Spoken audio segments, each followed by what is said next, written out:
suis en train de mourir, moi. Quand, je sais pas, mais puisqu'on ne connaît pas la durée de vie de la prothèse, je le sais. Patrick Boitelet est un survivant. À 59 ans, il mène une vie normale au rythme de ce son. Celui de son cœur artificiel autonome depuis presque 11 mois. Sans cette prothèse, sans Carmat, je ne serais plus là. Je bricole, je taille, je vais marcher, je vais à la pêche. En contrepartie, il doit porter et gérer en permanence cette sacoche de près de 3 kilos, les batteries qui le maintiennent en vie. Ce contrôleur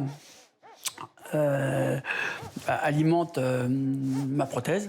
Un jeu de batterie, c'est entre 4 et 6 heures, suivant l'activité, suivant l'effort demandé. Mais depuis quelques semaines, Patrick est inquiet. La société Carmat, qui a conçu sa prothèse, pourrait bientôt être placée en liquidation judiciaire. L'entreprise promet d'assurer son suivi technique et médical. En revanche, en cas de faillite, il ne pourra plus bénéficier d'améliorations technologiques. Je sais qu'un jour ou l'autre, la machine va s'arrêter. La machine va s'arrêter. Au départ, Carmat, c'est une des plus belles prouesses de la recherche médicale française.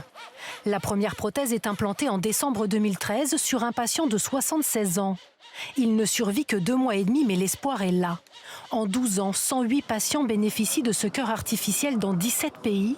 Mais aujourd'hui, l'entreprise est à bout de souffle, faute d'investissement suffisant. Patrick Boitelet, lui, est inscrit sur la liste d'attente pour une greffe de cœur depuis presque 3 ans. Au-delà de son cas personnel, il dénonce un immense gâchis pour les autres malades.